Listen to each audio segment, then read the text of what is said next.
Voces del Sur, Psicología y Comunidad. ¿Qué tal, amigos? ¿Cómo están? Muy buenas tardes. Muy buenas tardes. Les saluda José Luis Roca frente a este micrófono. Estamos transmitiendo, este es un programa grabado, estamos transmitiendo desde Radio Unicach. Y un tema en esta tarde, en este jueves 28 de agosto, muy interesante, muy importante, porque permite visibilizar pues el sentir social, el sentir de las diferentes personas, hombres y mujeres, que van buscando justamente identidades, voces, cuerpos e historias, no solamente en México, sino en nuestra América. Así que el tema de hoy es disidencias sexogenéricas, identidades, voces, cuerpos e historias de nuestra América. Y tenemos como invitada a la doctora Soledad Hernández Solís, que justamente es coautora de este importante libro. Voy a mostrárselos, me voy a permitir mostrarles antes de que la doctora nos lo presente. Es un libro que está prácticamente saliendo del horno y muy interesante porque les invito a leerlo. Y justamente vamos a platicar también con la doctora invitada en esta tarde sobre el capítulo Mujeres que aman a mujeres, un desacato al sistema, invisibilización de lesbianas en Chiapas, en México. Otro tema también muy importante que usted podrá encontrar en el capítulo número 4 de este importante libro. Así que con su permiso, iniciamos y esto es Voces del Sur, Psicología y Comunidad. ¿Qué les parece si escuchamos justamente la parte del tema que en esa tarde nos obliga justamente a platicarle a ustedes? Y nos obliga porque es una parte de donde nosotros como medios de comunicación, como ventana a los investigadores, permiten en esta relación que ustedes vayan conociendo y aprendiendo más de estos temas que son importantes para nuestra formación humana. Adelante, Eloisa. Voces del Sur.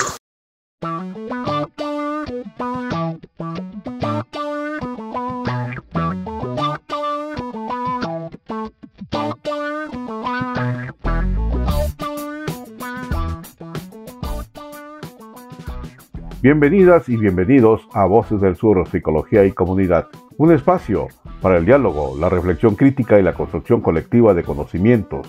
Hoy ponemos sobre la mesa un tema profundo y necesario: disidencias sexogenéricas, identidades, voces, cuerpos e historias de nuestra América. Este libro reúne múltiples testimonios, miradas y experiencias que nos invitan a reconocer las luchas, resistencias y caminos de quienes han cuestionado el orden heteronormativo, impuesto por la colonialidad, el patriarcado y las estructuras de poder que atraviesan nuestra región. En sus páginas emergen voces que han sido históricamente silenciadas, pero hoy se convierten en protagonistas de su propia narrativa. Hablar de disidencias sexogenéricas es hablar de memoria, de identidad y de dignidad. Es reconocer la pluralidad de los cuerpos y afectos que enriquecen la vida comunitaria en nuestra América, y también es evidenciar las violencias y exclusiones que persisten en diferentes contextos. En este programa nos acercaremos a las preguntas que el libro plantea. ¿Qué significa vivir la diferencia en sociedades marcadas por la desigualdad? ¿Cómo se construyen las resistencias desde los márgenes? ¿Qué caminos abren estas historias para pensar en una sociedad más justa, incluyente y descolonizada? Los invitamos a escuchar, reflexionar y dialogar en este recorrido sonoro que busca dar voz a las memorias y esperanzas de las disidencias sexogenéricas en nuestra América.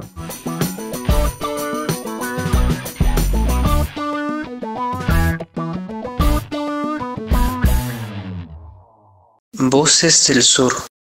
Bien, pues saludamos en esta tarde a nuestro gerente y nuestro coordinador Diego Martín Gámez Espinosa, en producción Mario Coutinho y por supuesto en operación técnica Eloisa Aguilar. Saludamos a Brenda Contreras, a Juan José Cruz Pastrana y a todo el equipo, a todo el personal que conforma Voces del Sur, Psicología y Comunidad. ¿Y qué les parece si conocemos un poco más a nuestra invitada escuchando el siguiente audio? Adelante, Eloisa. Voces del Sur.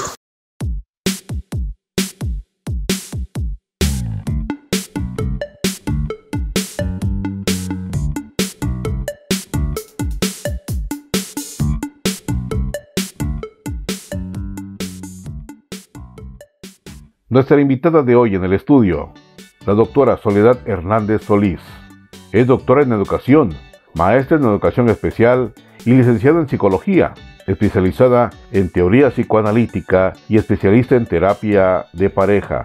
Es docente de la licenciatura en Psicología, a la par es colaboradora con el Cuerpo Académico Educación y Procesos Sociales Contemporáneos de la Facultad de Ciencias Humanas y Sociales de la Universidad de Ciencias y Artes de Chiapas. Además, es docente a nivel posgrado en diferentes instituciones de educación media superior en la entidad. Es miembro del Sistema Estatal de Investigadores Nivel 6, honorífico de Chiapas, y del Sistema Nacional de Investigadores e Investigadoras, Nivel 1. Autora de libros, capítulos de libros y artículos científicos. Sus temas de interés están vinculados a los estudios de género, las violencias, disidencia sexual, la clínica y la educación especial. Integra el equipo de investigación horizontal con el Grupo Comunitario de las Granjas en Tuxtla Gutiérrez. Es miembro de la Red Latinoamericana de Estudios sobre la Violencia. Bienvenida al estudio, doctora Soledad Hernández Solís.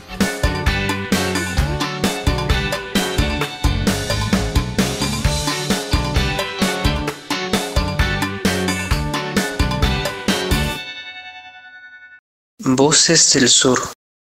Bien, pues ya escuchamos respecto a la formación profesional de nuestra invitada en esta tarde, la doctora Soledad Hernández Solís, que me da mucho gusto porque hace justamente 3 años vino con nosotros, platicó con nosotros respecto a otros libros, a otro tema, y bueno, decía hace rato que bienvenida a su casa porque nos da mucho gusto, es un honor para nosotros que esté aquí y que platique sobre sus expectativas, sobre sus proyectos y justamente presentarnos este libro de disidencias sexogenéricas, identidades, voces, cuerpos e historias de nuestra América. Bienvenida, doctora, buenas tardes.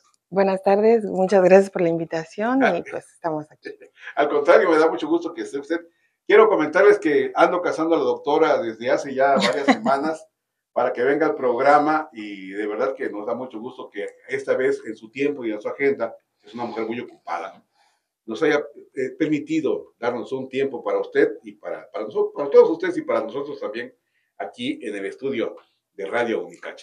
Doctora, platícanos un poco sobre este libro que es por demás interesante porque permite justamente la visibilización de esos sentires, de esas emociones, de esos pensamientos y sobre todo de la invisibilización que tienen las diferentes personas en este libro que plasman justamente todo un proceso de expresión.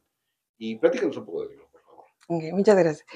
Pues bueno, de alguna manera este libro parte de toda esta conformación que uno dentro de la vida cotidiana, pues sabemos que es una problemática psicosocial que ha generado mucha controversia, violencias, discriminación, exclusión a esta población minoritaria, ¿no? Entonces, en ese sentido, pensamos en recopilar todas estas historias, todas estas voces, pero desde nuestra propia América Latina, ¿no? Generalmente se retoman autores de Europa, de otros países, que, pues bueno, ideológica y culturalmente hablando, pues son muy distantes a nuestro entorno, ahora sí, de nuestra América Latina.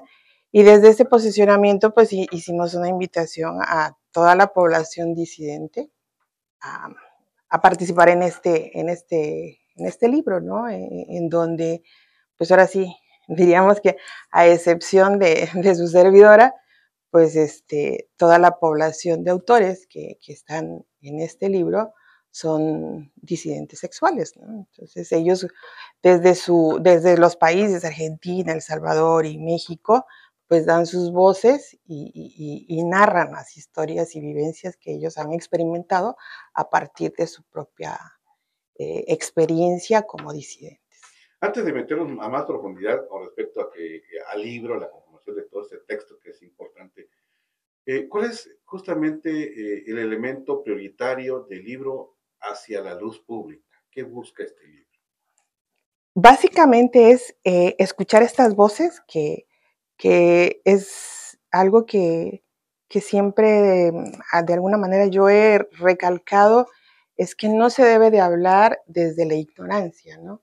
Porque esa ignorancia pues los hace obviamente violentar al otro porque no conocemos las experiencias, las historias de esa población en específico, y entonces pues desde esa concepción hay que conocer la historia, conocer estos principios o o digamos estas experiencias que nos narran desde su propia vivencia y que es importante divulgarla a la comunidad en general, ¿no? Para que no se hable desde la ignorancia, sino que a partir de hechos reales, pues se visibilice todas estas agresiones, violencias, que pues bueno, no de ahora, sino de hace muchas décadas, desde el siglo pasado, pues es una comunidad que ha sido muy golpeada por nuestra sociedad hegemónica.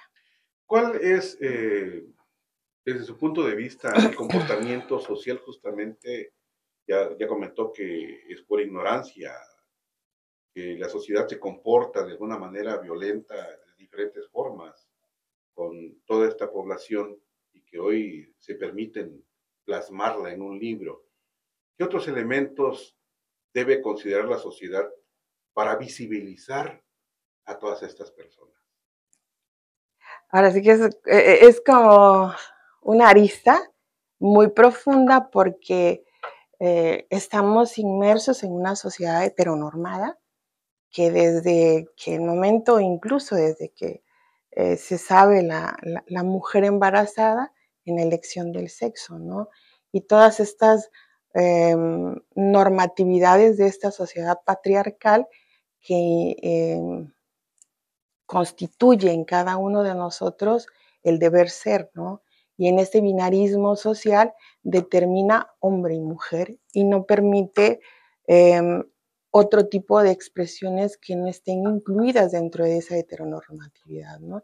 Entonces, en ese sentido, estamos hablando que tenemos muchos estereotipos ya arraigados porque desde que abrimos los ojos, en el momento que se dice eres niña, eres niño, pues ya se te están adjudicando toda una serie de componentes y acciones que tienes que cumplir socialmente, ¿no? Porque eso te lo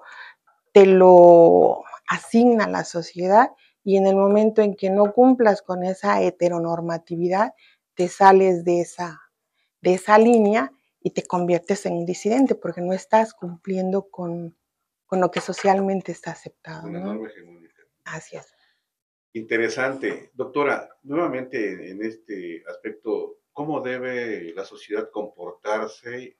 ¿Qué actitud debe tomar ante todas estas expresiones? Porque quiero pensar, con todo respeto, que este libro de más de 100 páginas representa de manera simbólica las expresiones de diferentes personas, de diferentes grupos, pero que existen en nuestro entorno, están en nuestro entorno, viven con nosotros, viven en la casa de nosotros, viven con los vecinos, convivimos en nuestro trabajo, convivimos en diferentes circunstancias con estas personas. Sin embargo, a veces las vemos y las ignoramos, o están y están invisibles. Y eso puede provocar también, pensando en otro libro de esta misma línea, que se invisibilizan por temor, se invisibilizan justamente por el miedo a ser agredidos o agredidas ante esas circunstancias. ¿Cuál es la actitud que debe tomar la población en general? ¿Cuál sería la invitación, por supuesto, ¿no? Algo que yo, que de alguna manera también yo fomento en el aula, como docente, y en esta deconstrucción propia, ahora me coloco como persona, como sujeto, deconstruido en una sociedad que ha sido, y bueno, tú lo sabes bien, colonizada y que nos asigna el deber ser, ¿no? Y es romper con este patriarcado que no debemos de confundirlo con el machismo. El patriarcado es poder, pero es ejercer un poder sobre el débil, incluyendo a hombres y mujeres, ¿no? Y bueno, genéricamente hablando, pues es la mujer en la que se considera débil, ¿no? Entonces, es la lucha contra el patriarcado, pero es muy largo. Porque y yo los invito a los alumnos y alumnas a un acto de reflexión, porque dentro de esta diversidad que somos como sociedad, existe la diferencia, y no solamente por el hecho de ser un disidente sexual, podríamos hablar de otras disidencias que no cumplen con esa heteronormatividad social, pero también hay otros sujetos que son diferentes, que no cumplen con esta sociedad hegemónica donde nos piden un cuerpo específico, hombres y mujeres. Podríamos hablar de discapacidad, color, religión, que por ser diferentes, esa población en minoría, pues es también objeto de exclusión, y cuando hablamos de exclusión estamos hablando que es una discriminación y violencia. Entonces, romper con todos esos esquemas que desde casa, como primera escuela, nos van normatizando el deber ser como mujeres y hombres, y cómo nosotros respondemos a la diferencia.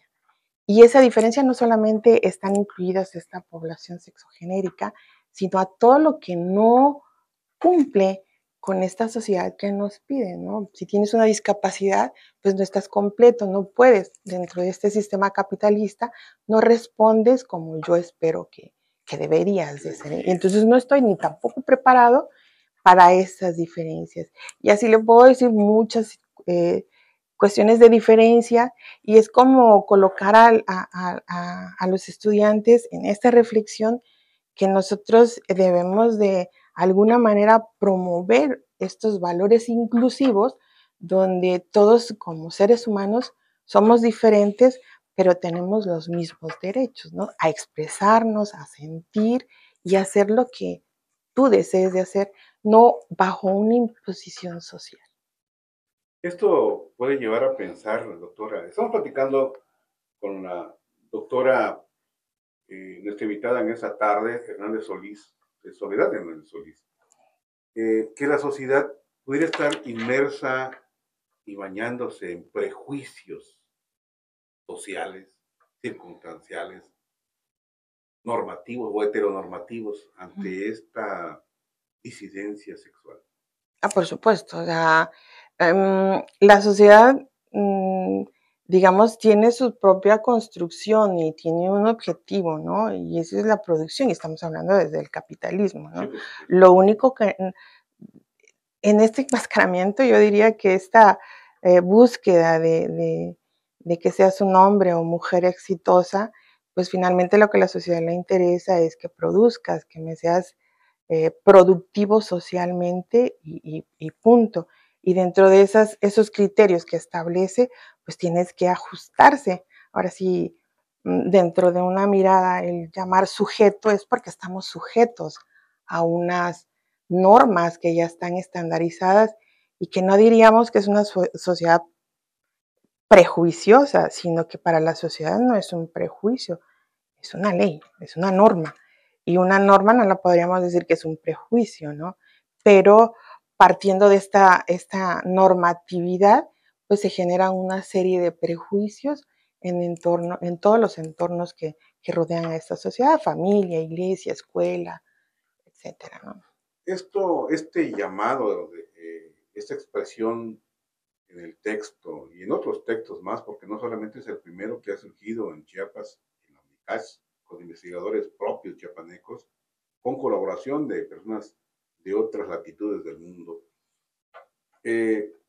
exige, pudiéramos pensar que exige, grita a voces, a los cuatro vientos, que la sociedad debe abrir su mente ante esta situación que está y que ha permanecido, quiero pensar y atreverme a decirlo, que desde los inicios de la humanidad. Uh-huh. Más que abrir la mente, yo diría que, porque sería difícil, ¿no? Eso de decir, abrir tu mente a eso, más bien es el ejercicio de lo que decía de estos valores, que es el respeto, ¿no? Y tampoco quiero a traer aquí el término de tolerancia, porque pues ser tolerante también te lleva a una violencia también, porque no es estarle dando su lugar, pero respeto lo que tú eres, lo que haces y lo que haces contigo mismo y hasta ahí, ¿no? ¿Cuál es el sentido de yo violentarte, de yo Podríamos pensar, te agredirte? acepto como eres. Y aplica para todo, ¿no? Entonces, eh, hacer esta lucha en contra de alguien que no cumple con esta heteronormatividad, eh, ¿qué objetivo tiene? O Claro. sea, buscar una perfección, pues es Socialmente, yo imposible, quiero, ¿no? quiero pensar que es imposible. Pero pues entonces, no. Doctora, pensando en esta parte de la heteronormatividad, pensando en la situación impositiva del poder hegemónico, de la situación esta que de alguna manera, como sombrilla, el capitalismo cubre la luz del sol, digámoslo simbólicamente. Se piensa nada más en la actividad del sujeto como una persona productiva. Y aquí la pregunta vale decir, y aparece en el mencionado entre líneas, ¿en dónde quedan los sentimientos de las personas? Yo como disidente sexual, ¿en dónde quedan mis sentimientos, mis emociones, incluso mis elecciones en términos de vida, no de cuestiones laborales, de cuestiones de vida? Debe ser un pronunciamiento público así en este libro que representa a usted como coautora.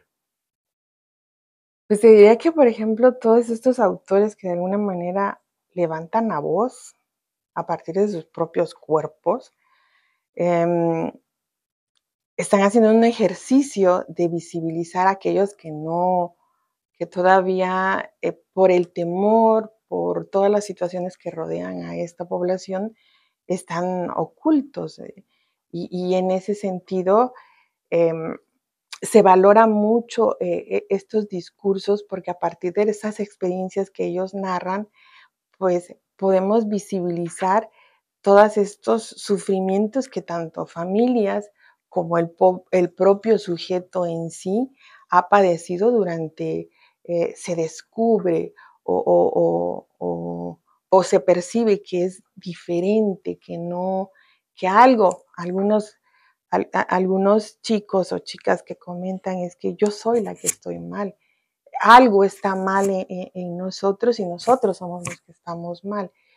Y voy a retomar algo que dijiste, en esta posición naces o te haces, es caer en esta posición de estigmatizarnos o querer clasificarnos, ¿no? O sea, es una necesidad que tienes de querer clasificar en un grupo, pero es una clasificación que socialmente está normado. Entonces, querer pertenecer a esta normatividad cuando no te dan la libertad de ser tú.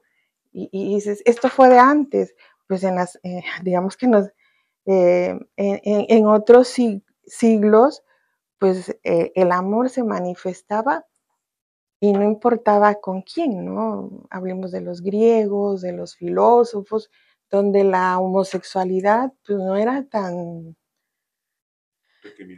como en estos tiempos, ¿no? Entonces es toda esta confusión que de alguna manera ya se hace una crítica al psicoanálisis, porque parte también el psicoanálisis es un área donde culpabiliza, ¿no? O sea, no, algo.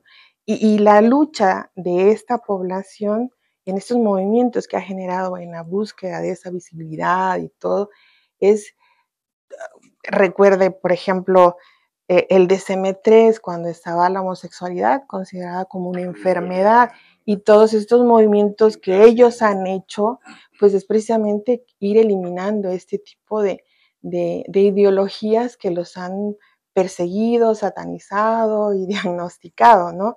Entonces, lo que hoy esta población, esta comunidad, pues no está pretendiendo más que ir eliminando y visibilizando y deconstruyendo todos estos ideales que se tiene sobre esta postura de esta disidencia. Y es, no decir, te llevo al psicólogo porque algo está mal o porque ya tienes, o ya tienes esta orientación definida y entonces necesitas una atención psicológica, aunque sea para estar bien, sino más bien critiquemos a esta sociedad, que es la sociedad quien nos está determinando el deber ser. Entonces, ¿quién que está mal? ¿Yo como sujeto o una sociedad que ha sido desde siglos impuestos todos estos roles del deber ser, ¿no? Una imposición, si hablamos desde la postura del ser mujer, y ya hablando de, por ejemplo, de las mujeres lesbianas, pues creo que las mujeres lesbianas sufren más que los hombres homosexuales. Claro, y fíjense que quiero comentarles que antes de entrar al programa platicábamos con la doctora de esa pregunta que regularmente se realiza en términos sociales de naces o te haces, ¿no? Uh-huh. Pero aquí implicaría otro elemento también, te hacen, naces, te hacen o eliges, porque ya empezaríamos pensando en 3 líneas. Naces en términos biológicos, por esas deformaciones genéticas, ahí lo dejamos. Lo que le llaman la intersexualidad. Bueno, ahí está la clasificación, gracias. Y la segunda parte es en términos sociales, en donde pues hay personas violadas, traumatizadas, etcétera, ¿no? Que pudieran de algún momento ser arrojados, tal vez con esa actitud violenta, y rechazados al mismo tiempo por esas circunstancias y de invisibilizarse como consecuencia de esos actos. Y la otra parte es la identidad que el sujeto busca, ¿no? Yo estaría pensando en esas 3 líneas y quedaría como pregunta, porque si algo debe caber en nosotros es el sentido de aceptación de tal como somos, ¿no? Primero aceptarnos como somos, porque esa es otra parte. Y luego, nosotros como sociedad al mismo tiempo aceptar a las otras personas como son, a final de cuentas, ¿no? Porque así, en esas 3 líneas, pero haber sido decidido hacer,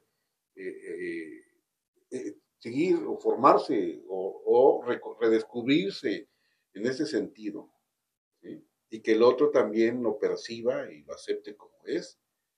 Y la otra condición, pues, la biológica, porque es algo que no se puede negar ni esconder, ni siquiera la misma persona como tal, ¿no? Porque así nació. Porque así surgieron. Y estoy pensando, por ejemplo, en algunos niños que nacen invidentes, o nacen en el parto, salen afectados auditivamente, ¿no? No son cuestiones biológicas, pero, por ejemplo, un niño ciego pudiera tener alguna deformación genética visual, ocular, tal vez. No sé, la expresión biológica tiene tantas maneras de manifestarse que a veces el pensamiento humano se queda corto. Es como, no sé, quisiera pensar, doctora, con todo respeto, es como meternos a la profundidad del mar y descubrir especies que nunca hemos visto. Y que nada más nos conformamos con los peces que regularmente aparecen en los videos, en las películas, en los libros, ¿no? Pero hay más, en la profundidad hay más cosas que podemos alcanzar a conocer y que todavía en esos procesos de expresiones surgen, ¿no? Pero que esta población de por sí ha estado presente a través de los siglos. Yo lo veo desde ese horizonte y algo que me llama la atención también es el comportamiento social. Como ya usted lo decía, bueno, es que debemos de aceptar, debemos de, no, sino de abrir la mente, de reconocer al otro como es, ¿no? Pero como tú igual. Exactamente, como tú igual, ¿no? Somos al mismo tiempo. Es como decir, no sé, por ponerle un ejemplo, ¿te gustan los frijoles? Y a mí no. ¿Con queso? Pero eso marca una diferencia, pero finalmente somos tú y yo, y el hecho de que no me gusten los frijoles, no me pasa nada con que tú elijas, claro, los frijoles, claro, ¿no? Es una elección de gustos, ¿no? Lo mismo, tiene que ver con lo otro. Lo mismo, y ahora sí que, bueno, en este posicionamiento que colocas estos 3 planteamientos, desde esta... Me gustan tus besos. Desde me gustan tus besos. Desde una discapacidad auditiva o una discapacidad visual, son condiciones de un sujeto que pueden partir por una enfermedad, por una mala atención en el embarazo, por una situación de genética, de herencia, etcétera, Pero hablando en términos sexuados de estos órganos genitales, hombre y mujer, no hay más que la intersexualidad, ¿no? O sea, los sujetos que nacen con los dos órganos y no hay una condición. Ese sería el único sentido que podría haber una, no quiero llamarle desviación, una alteración orgánica que podría determinar la indecisión de cuál de los dos sexos elegir, ¿no? Bajo esa concepción biológica es como volver a ese centralismo de intentar colocar al sujeto en una explicación, ¿no?, de por qué se da, por qué, y voy por el otro. Y estos son prejuicios, es que fue violado, fue abusado. O sea, no toda la población fue, pero si no estaríamos pensando que toda la disidencia sexogenérica fue abusado en algún momento, pero no es así tampoco, ¿no? Entonces, querer colocar, dar una explicación, porque no buscar otra, y aquí es este posicionamiento de esta población, es explicar qué es el entorno social que de alguna manera nos orilla, nos conlleva a realizar o ejercer conductas que no son mías, sino que son algo impuesto. O sea, a la mujer se le impone que tiene que ser madre. Ama de casa. No, vámonos con ama. Madre, o sea, toda mujer tiene que ser madre. ¿Cómo por qué? Pero es una imposición social que ya está determinada, ni siquiera predeterminada. O sea, te ponen el chip y desde la casa. Entonces no nos tenemos que ir más lejos con que acepta al otro, ¿no? Es la propia casa donde a veces tienen esta población los propios enemigos, ¿no? Porque, pues bueno, también la familia está ajustada a una sociedad heteronormada, ¿no? Y en esa perspectiva, pues educa a sus hijos y plantea metas que tienes que cumplir. Entonces, el deber ser ahí está. Entonces, es muy complicado poder decir que fue bajo estas aristas que mencionan, ¿no? En lo biológico, y eso es precisamente lo que ellos intentan visibilizar. O sea, no busquen ¿por qué eres así? ¿Por qué no estás cumpliendo? Porque regresaríamos al no ejercicio de esta sociedad que te impone, ¿no? O sea, simplemente déjame que yo disfrute mis frijoles, si con eso alcanza para lo que yo como, por lo que sean los motivos. Entonces, es tu decisión, es tu gusto que te gusten los frijoles y respeto eso. No porque a mí no me gusten, oye, José Luis. Somos diferentes. O sea, y te violento. O sea, sí, es que es comida de pobres, o qué sé yo, ¿no? Entonces, es esta concepción de aceptar al otro, pero no, aunque socialmente, digamos, ya hay mucha más libertad, open mind, no es cierto. O sea, se sigue estigmatizando e incluso hasta en la propia institución escolar, ¿no? Me recuerda un discurso reciente de hace unos días de una gobernadora aquí de Yucatán. Pero bueno, esa es otra historia, es en Anagoya. ¿Cuál sería, doctora, ya para pasar al libro, porque sé que el programa está dedicado a esto, pero también su opinión como investigadora, como doctora, como estudiante de psicología, como lectora de muchos y diversos textos? ¿Cuál sería la recomendación a los padres de familia que empiezan a educar a sus hijos con relación a estos temas? Está bueno. Es muy difícil porque pues, decirle a un papá, ¿sabes qué? Deja que tu hijo sea así. Y ahorita tenemos, por ejemplo, estos nuevos padres, porque estamos hablando de las poblaciones, de las infancias, que en estas nuevas generaciones pues se están implicando pues, este proceso formativo del desarrollo de su personalidad.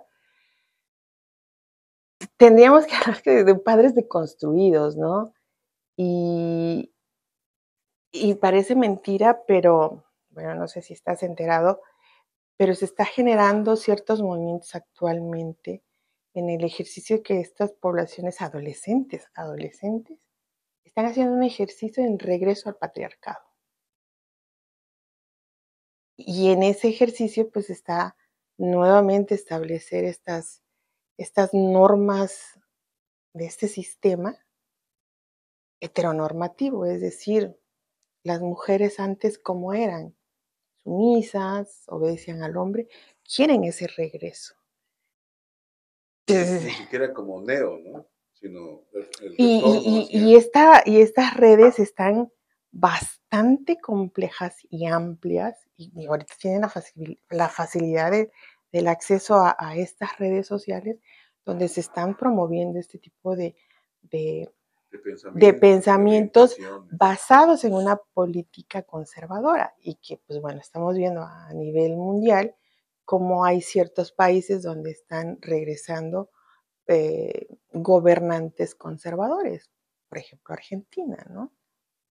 Y están tumbando todos estos programas que ya se habían alcanzado en este ejercicio de estos movimientos sociales, ¿no? Entonces, no quiero echar mi gol, pero bueno, la nueva escuela mexicana es una belleza de programa, donde está haciendo y generando comunidades incluyentes. Y justamente en este 2025, periodo septiembre hacia 26, acaba la presidenta de México, Claudia Sheinbaum Pardo, presentar una nueva reforma curricular en donde se norme todos los niveles del nivel medio superior, ¿no? Y que permita la movilización, el traslado de los alumnos y dentro de esto pues también el aspecto socioafectivo. Y ahí cabe esos elementos que usted menciona, doctor. Me da mucho gusto. Bueno, creo que en esta explicación que usted nos acaba de dar, sus opiniones respecto al libro y al pensamiento social, y propiamente mi expresión personal, porque también se involucran en estos momentos de proyecciones y desplazamientos, queda justamente, respondí a la primera pregunta, que era el motivo principal de publicar este libro, ¿no? Sin embargo, ¿qué significa hablar de la disidencia sexogenérica desde un marco descolonizador y latinoamericano? Mira, esto de la decolonialidad, pues es precisamente hacer una crítica a esta sociedad hegemónica, o sea, en donde desde este colonialismo nos han impuesto una serie de normativas y que ese es el que hemos estado ejerciendo o aplicando durante todo este tiempo, ¿no? Desde la decolonialidad le da un giro total, ¿no? Es ver esta parte social y hacer una crítica a estos posicionamientos políticos colonialistas, en donde el pensamiento desde una mirada del sur, de América del Sur, nos permita visibilizar desde estas culturas latinoamericanas que generalmente, si tú te das cuenta, todos nuestros discursos giraban desde Europa. Todos los pensamientos eurocéntricos están plasmados en todas las explicaciones de cualquier índole, ¿no? Desde todas estas diferencias. Y es a partir de esta decolonialidad, que es América del Sur, quien da ¿cómo se dice? Este cambio a estos pensamientos que sean pensamientos más críticos, de ser más críticos sobre esto que está sucediendo. Esos acontecimientos sociales, ¿no? Claro. Porque no solamente es sobre la población disidente, sino de manera general, ¿no? Poblaciones indígenas, migración, todo desde parte de este capitalismo que es de lo colonial, y entonces en la decolonialidad es como el rescatar nuestras propias raíces, ¿no? El proyecto neoliberal, ¿no? Uh-huh. ¿Cómo se entretejen las voces, los cuerpos y las historias narradas en el libro para cuestionar las lógicas justamente heteronormativas y dominantes? En las voces de aquí de los compañeros, colegas que están puestos en este libro, pues estamos hablando de distintas entidades, países, por ejemplo, Argentina, lo que te decía, desde el posicionamiento del presidente Milei, por ejemplo, que es conservador, hay historias, El Salvador también por lo consiguiente, y México, ¿no? Entonces, todas estas historias que, a pesar de que son países distintos, ideologías distintas, porque pues, Argentina está a años luz de nosotros y está muy, muy por delante de nosotros en términos de esta temática.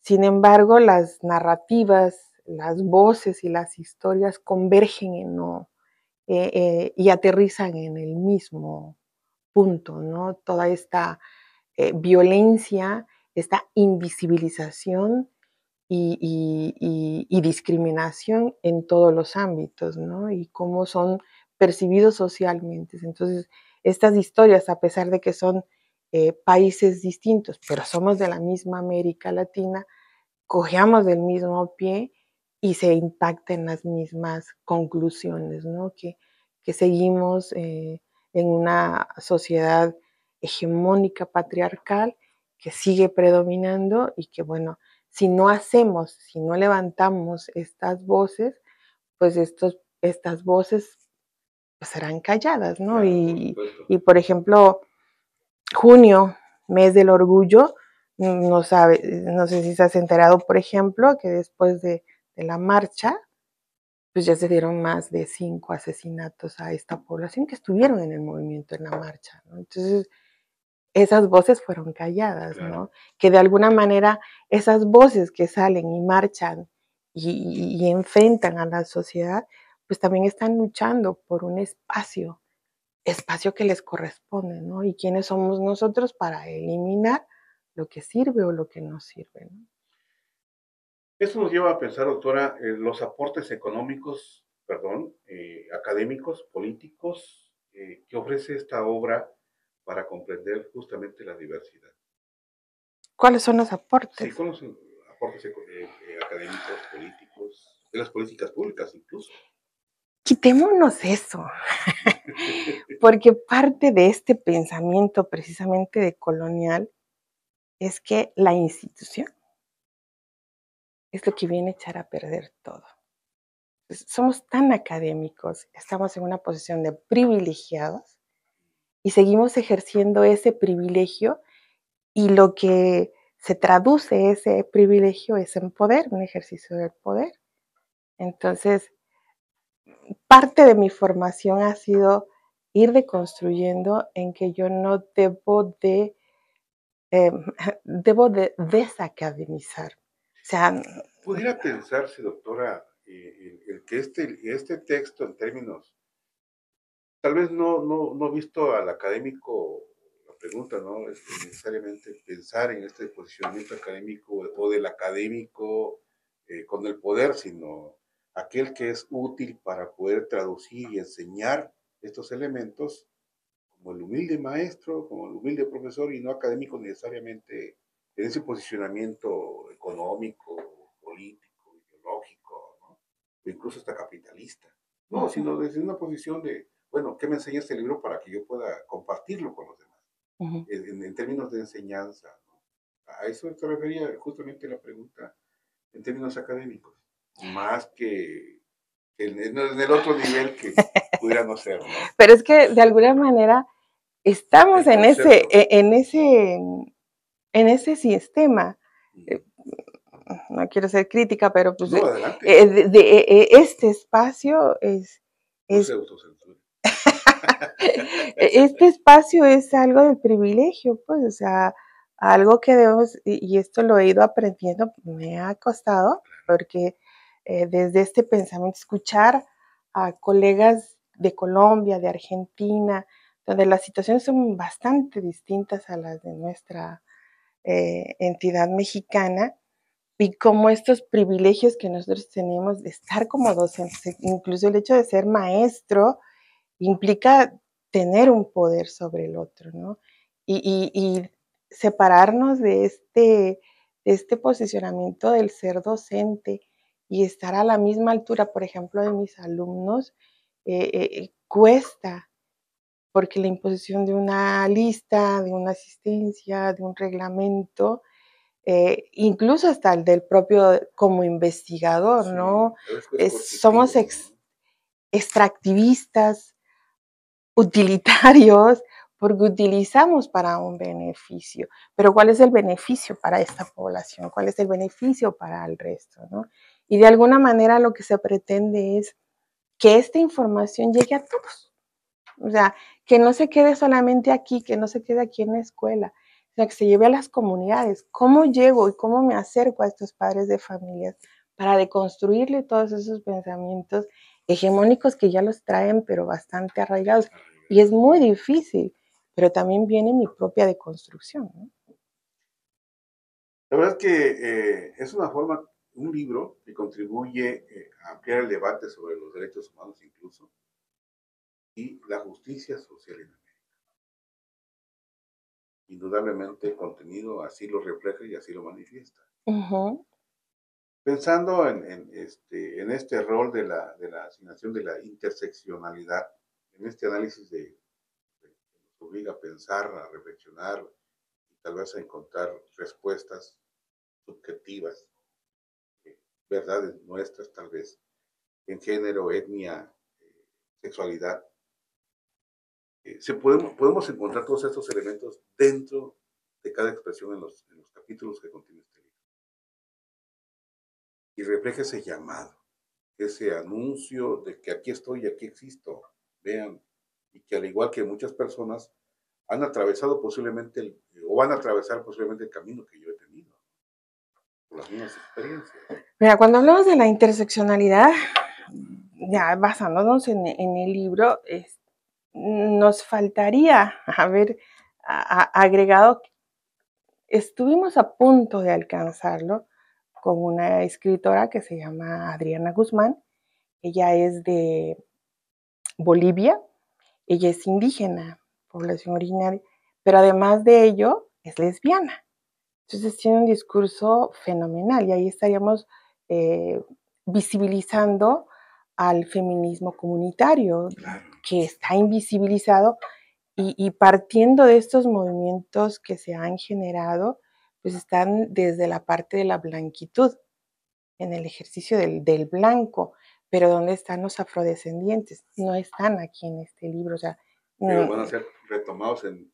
Quiero comentarles, querido auditorio, que la doctora Soledad Hernández Solís, al igual que otros investigadores que están al lado de ella, no quiero mencionar sus nombres para no herir susceptibilidades, están ya trabajando en un siguiente libro y la verdad que son personas que trabajan sin parar y son investigadores de manera constante y de verdad que me da mucho gusto traerlo, invitarla a usted y a usted, querido Radio Escucha, amable público, que también conozcan de estas voces que, bueno, pues por supuesto que la radio hoy ya tiene imagen, anteriormente no lo tenía y eran las voces nada más y hoy también tiene imagen. Entonces podrán apreciar el rostro y la belleza de la doctora con todo respeto y el trabajo que realiza de manera constante con otros investigadores. Y esto nos lleva a preguntar, doctora, mujeres que aman un desacato al sistema de visibilización de lesbianas en Chiapas, México, es un texto que usted escribió junto con otros autores, con otros coautores. Platíquenos un poco sobre cómo nace esta idea, este capítulo, esta expresión suya. Sabemos que por su experiencia, pero que sea desapropiados. Pues bueno, algo que en el ejercicio que realizo desde lo personal, que mis líneas de investigación tienen que ver con mujeres, desde este posicionamiento desde la perspectiva feminista, y todo deconstrucción que he llevado con las voces del sur, colegas del sur, rompieron este contexto, ¿no? En donde no solamente hablemos de mujeres, sino también hay otra población dentro de la misma comunidad de mujeres que también están inmersas, pero que son excluidas. Y en este sentido, por ejemplo, cuando estamos hablando desde una perspectiva feminista de estos roles impuestos de la heteronormatividad, parece ser que la orientación de las mujeres es mucho más criticada que la orientación del hombre. Porque todas las miradas pesan mucho en la mujer. O sea, el centro, aunque son violentadas de manera general, las mujeres juegan un papel muy importante socialmente hablando. Entonces, el que una mujer se designe o se señale como lesbiana es, digamos, en ese imaginario de la familia, es más la decepción que el que seas hombre homosexual. Y vamos a ver que esta población es mucho más violentada que los hombres homosexuales. Porque las mujeres en el imaginario de estas familias, pues no van a ser madres. Y eso es un pensamiento que pesa mucho dentro de las familias. Es una imposición la maternidad. ¿No? No le preguntan a la niña, y esto vamos hasta los primeros años de edad, el ejercicio que se desarrolla en la familia es precisamente tanto atender al hombre y la maternidad. O sea, vas a llegar a ser madre. Productiva. Por supuesto. Y si no cumples, o sea, la decepción de esta familia es bastante fuerte, pero no solamente la familia, sino la propia sociedad. Y entonces vamos a ver que estas mujeres pues se ocultan. Y bueno, ahí pongo un extracto de una canción que en personal me encanta, y es cómo se ocultan estas identidades, ¿no? ¿Puedo citar el texto de la canción? Un poquito del texto. Por los nervios ya se me olvidó, pero esa, digamos que es la que por debajo de la mesa se toman de la mano, porque incluso Segato lo dice en uno de sus libros, que hay una homosexualidad general, porque los hombres conviven con hombres, sí, claro, y las mujeres convivimos con mujeres, y entonces son conductas homosexuales, diríamos hablando, ¿no? Pero en el momento en que ya la orientación ya tiene una connotación de deseo, pues ahí ya le cambiamos de nombre, pero de manera general esa convivencia se realiza. Entonces ver a dos mujeres en una mesa, con ese tocamiento, esta está socialmente aceptado, no el tocamiento, sino simplemente el que estemos comiendo, abrazándonos, o sea, no había un pensamiento, son lesbianas, ¿no? Yo recuerdo, por ejemplo, doctora, perdóname que la interrumpa, pero anteriormente, en mi infancia, yo miraba a las niñas tomarse de la mano, o dos mujeres tomadas de la mano en diferentes edades, tal vez una pequeña y una grande, o viceversa, ¿no? Pero actualmente,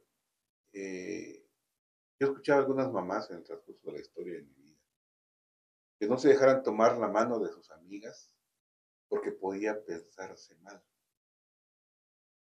Y creo que ese proceso y ese pensamiento transformador social fue dando a la idea y el prejuicio de que ahora dos mujeres que se toman de la mano, aunque no lo sean, son lesbianas.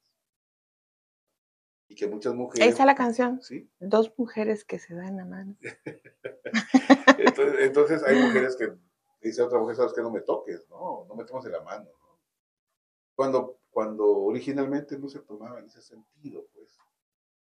Y ese es otro elemento también importante que quiero pensar que en su libro, Entre líneas, se refleja, pero que también me obliga a preguntarle cómo impacta en el contexto indígena y rural, justamente de acuerdo a la escritora que iba a estar en el texto pero va a estar en el otro, estoy completamente seguro.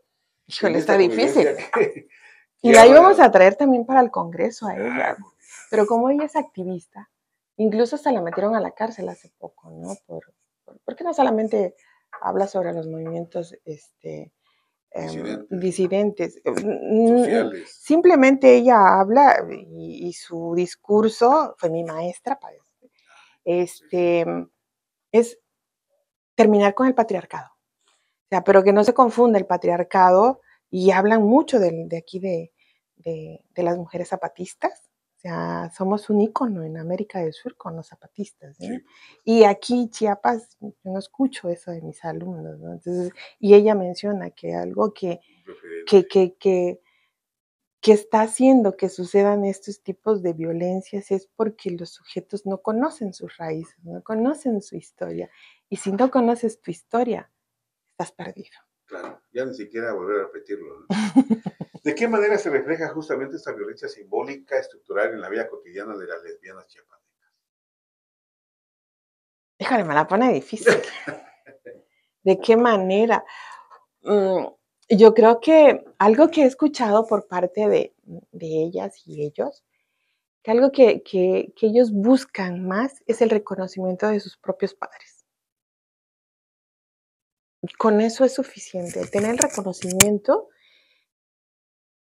no importa tanto lo que me rodee en el entorno, ¿no? Sino que es esta parte de que si mi familia me acepta, es como tener el cobijo, esa protección. Sin embargo, pues son las propias familias que hacen el rechazo y hacen toda una serie dentro de estos prejuicios, porque escuché las narrativas, por ejemplo, de sesiones espiritistas, llevarlos a las zonas donde están las sexoservidoras para que los hagan hombres, llevarlos al psicólogos, inyectarles más hormonas varoniles o de tal manera, ¿no? Entonces, como que en todo este ejercicio lo que hacen mejor, pues me oculto, ¿no? O sea, incluso es criticado por parte de ellos el manejar, estás enclosetado, ¿no? O sea, ¿cómo que estamos en closet? Dice, no somos ropa, somos seres humanos y no podemos estar en un ropero, ¿no? O sea, incluso ese término, ¿no? Como los estigmatiza, pero también los minimiza, ¿no? Claro, incluso dentro de la misma población disidente hay ese manejo de discurso y lo manejan como algo naturalizado, digo, ¿no? O no se está dando cuenta qué está diciendo o qué está pasando, porque incluso al irse contra otras, irse contra sí mismo. Y en esa parte de la violencia, y tal vez repetiríamos esta parte incluso de querer clasificarlos, de querer ponerlos como más que sujetos, como objetos, que de alguna manera, pues también entre ellos mismos, entre estas mismas personas, afectan, se arrastran, se raspan, se lastiman, se laceran, no solamente en el cuerpo, sino también en sus emociones, en sus pensamientos, pienso yo, no sé. ¿Cómo se entrelazaría esta disidencia sexual en su capítulo, texto, que pudo usted haber tomado, en términos de la pertenencia de las poblaciones originarias, de las mujeres y los hombres indígenas? Porque usted refirió las afrodescendientes. ¿Sí? ¿Qué pasa con la población indígena? Porque también hay expresiones ocultas, invisibles, pero están. Fíjate que ellos corren todavía también el doble, porque simplemente por ser de pueblos originarios ya son discriminados. Nada más, para empezar ahí, ¿no? Hablando en términos de lengua, de formas de expresarse y demás, ¿no? Si a esto le agregamos esta condición de una orientación, pues es el doble, ¿no? Y no solamente para las mujeres, porque pareciera que solamente para las mujeres es mayor el grado de violencia, pero también está en los hombres. Yo diría que este binarismo sí es más agredida la mujer que el hombre. Yo diría que estamos en tablas. De igual forma, también los hombres son violentados en el ejercicio, por ejemplo, del deber ser como protectores, valientes, el portador económico, y a veces no se puede. Claro, y si no cumples, no sirves, ¿no? Y entonces eso es una violencia que tácitamente hablada, ¿no? Pero Sin embargo, no lo manifiestan por toda esta condición, ¿no? Pero creo que dentro de esta población, y esto Adriana Guzmán ha sido muy enfática, no es el hecho de qué tanto de la violencia es, sino luchamos contra el sistema, porque es el sistema quien nos está oprimiendo. O sea, no eres tú como hombre, no soy yo como mujer. Nosotros somos el resultado de esta sociedad opresiva. Y entonces, ¿quién es el enemigo? No eres tú, hombre. O sea, y eso le hace la crítica a este movimiento feminista que es, digamos que de alguna manera como los hombres se han sentido, creo mucho, que han sido agredidos por las mujeres porque los están minimizando. Entonces, Adriana no está de acuerdo con ese posicionamiento. O sea, no es mi enemigo el hombre es el resultado de esta sociedad oprimida que lo obliga a ejercer todos este machismo que promueve, ¿no? Y la mujer en aceptar todo este tipo, ¿no? Entonces, nuestra lucha en todos los movimientos afro, indígena y blanquitud, y también pondríamos también a la población de trans, que también hay mujeres que hay otro pensamiento de que de este movimiento feminista de que no, es que biológicamente es hombre, entonces no es mujer, y bueno, esa es la lucha interna de estos grupos. Pero finalmente lo que ella concluye es que todos estos grupos deberíamos de luchar en contra de esta opresión que es la sociedad hegemónica heteronormativa, porque ella es la que te impone y uno lo acata, ¿no? Entonces, en el momento en que uno lo permite, pues estás cayendo en ese tipo de condiciones. Le agradecemos infinitamente que haya venido al estudio, que nos regale de su tiempo, que nos regale y nos presente una de sus creaciones también junto con otros investigadores, que es este libro. Y esto ya lo pueden conseguir en la red, ¿eh? Ya está. Ah, excelente. Ya, o sea, esto no es el electrónico. Pues se supone que, y aquí la escuela lo tiene que, Bueno, la librería de la Unicach está... No, es que es electrónico. Nosotros, es electrónico. Entonces, nosotros sí, por edad y todo.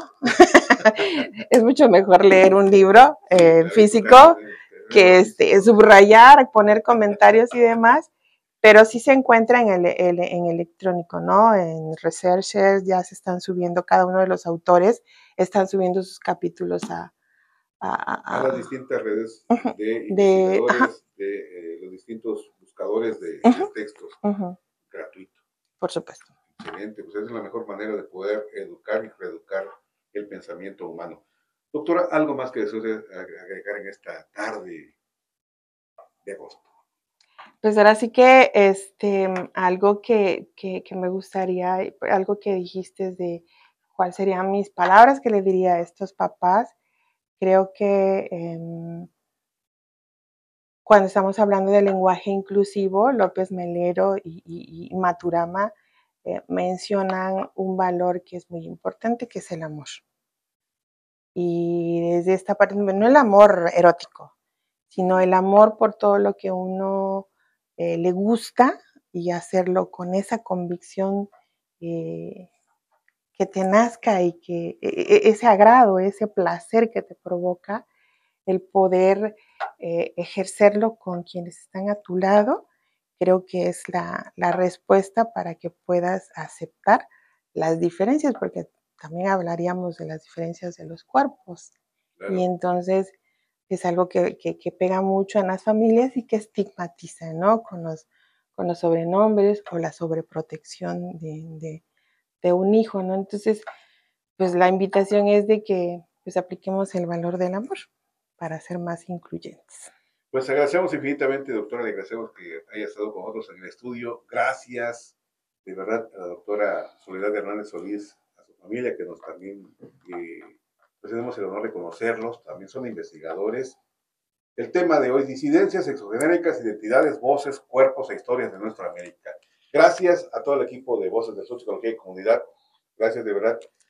a todos nuestros participantes, gracias a Diego Martín Gámez Espinosa, Mario Coutinho, a Eloisa Aguilar, Brenda Costeras y José Luis Roque. En este micrófono le desea que tengamos una tarde llena de mucha satisfacción, sobre todo de amor con su familia, y nos escuchamos y nos vemos el próximo jueves en punto de las 4. Muchas gracias. Hasta la próxima. Voces del Sur, Psicología y Comunidad es una producción de la Facultad de Ciencias Humanas y Sociales en coordinación con Unicach Radio.